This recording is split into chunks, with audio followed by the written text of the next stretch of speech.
कर्पूरिघोरं करुणावतारं संसारसारं भुजगेन्द्रहारं सदा वसन्तं हृदयारविन्दे भवं भवानी सहितं नमामि।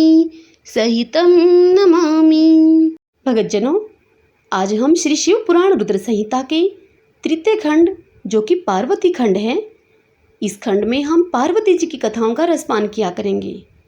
तो आइए आज की इस कथा में हम देवताओं का हिमालय के पास जाना और उनसे सत्कृत होकर उन्हें उमाराधन की विधि बताकर स्वयं भी एक सुंदर स्थान में जाकर उनकी स्तुति करना, आज हम इस पावन कथा का रसपान करेंगे। तो आइए सर्वप्रथम भगवान का सुमरण करते हुए सब बोलिए गौरी शंकर भगवान की जय। अब कथा सुनते हैं। नारद जी बोले कि हे महामते, आपने मैना के पूर्व जन्म की यह शुभ एवं अद्भुत कथा कही है। उनके विवाह का प्रसंग भी मैंने सुन लिया। अब आगे के उत्तम चरित्र का वर्णन कीजिए। ब्रह्मा जी ने कहा कि हे नारद, जब मैना के साथ विवाह करके हिमवान अपने घर को गए, तब तीनों लोकों में बड़ा भारी उत्सव मनाया गया। हिमालय भी अत्यंत प्रसन्न होकर मैना के साथ अपने सुखदायक सदन में निवास करने लगे। हे मुनि, उस समय श्री विष्णु आदि समस्त देवता और महात्मा मुनि गिरिराज के पास गए।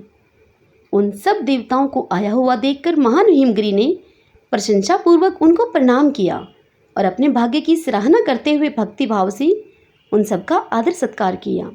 हाथ जोड़कर मस्तक झुकाकर वे बड़े प्रेम से स्तुति करने को उद्यत हुए। शैलराज के शरीर में महान रोमांच हो आया। उनके नेत्रों से प्रेम के आंसू बहने लगे।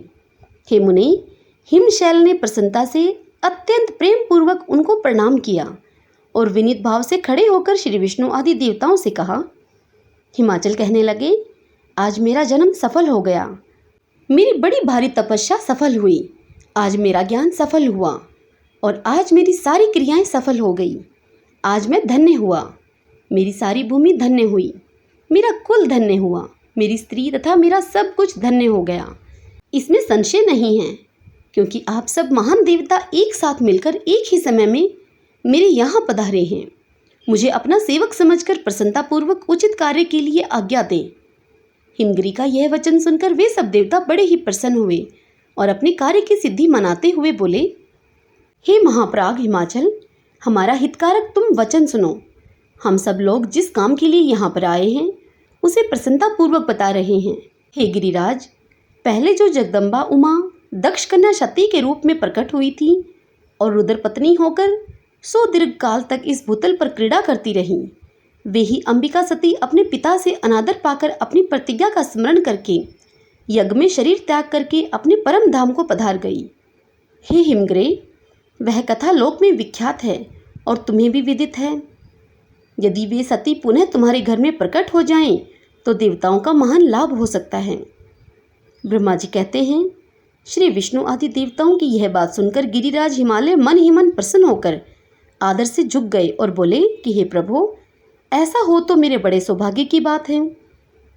तदंतर वे देवता उन्हें बड़े आदर से उमा को प्रसन्न करने की विधि बताकर स्वयं सदाशिव पत्नी उमा की शरण में गए। एक सुंदर स्थान में स्थित हो समस्त देवताओं ने जगदम्बा का स्मरण किया और बारंबार प्रणाम करके वे वहां श्रद्धापूर्वक उनकी स्तुति करने लगे। देवता बोले, शिवलोक में निवास करने वाली देवी उमे, हे जगदम्बे, सदाशिव प्रिय, हे दुर्गे, हे महेश्वरी, हम आपको नमस्कार करते हैं। आप पावन शांत स्वरूप श्री शक्ति हैं, परम पावन पुष्टि हैं, अव्यक्त प्रकृति और महतत्व हैं। ये आपके ही रूप हैं। हम भक्तिपूर्वक आपको नमस्कार करते हैं। आप कल्याणमयी शिवा हैं। आपके हाथ भी कल्याणकारी हैं। आप शुद्ध, स्थूल, सूक्ष्म और सबका परम आश्रय हैं। अंतर्विद्या और सुविद्या से अत्यंत प्रसन्न रहने वाली आप देवी को हम प्रणाम करते हैं। आप श्रद्धा हैं, आप धृति हैं, आप श्री हैं और आप ही सब में व्याप्त रहने वाली देवी हैं। आप ही सूर्य की किरणें हैं और आप ही अपने प्रपंच को प्रकाशित करने वाली हैं। ब्रह्मांड रूप शरीर में और जगत के जीवों में रहकर जो ब्रह्मा से लेकर तर्ण पर्यंत संपूर्ण जगत की पुष्टि करती हैं, उन आदि देवी को हम नमस्कार करते हैं।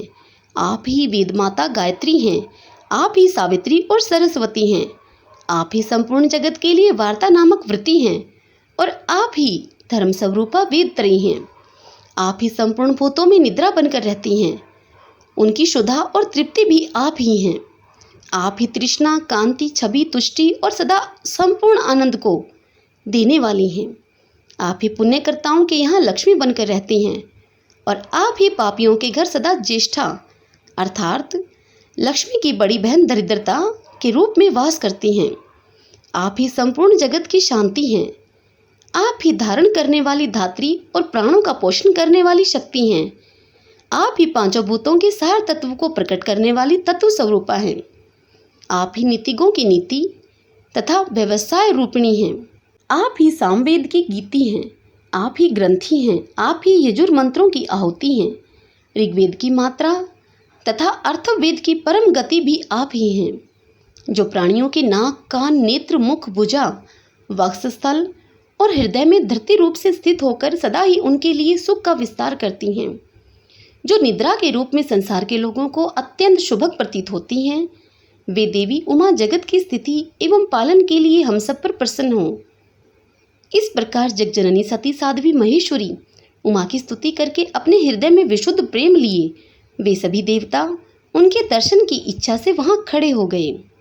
हरि ओम तत्सत। भगतजनों, शिव पुराण के पार्वती खंड की यह कथा यही संपूर्ण होती है। इससे आगे की कथा हम कल अगले अध्याय में सुनेंगे। कल के अध्याय में हम उमा देवी का दिव्य रूप से देवताओं को दर्शन देना, देवताओं का उनसे अपना अभिप्राय निवेदन करना और देवी का अवतार लेने की बात स्वीकार करके देवताओं को आश्वासन देना, कल हम इस कथा का रसपान करेंगे। सब बोलिए गौरी शंकर भगवान की जय। ओम नमः शिवाय।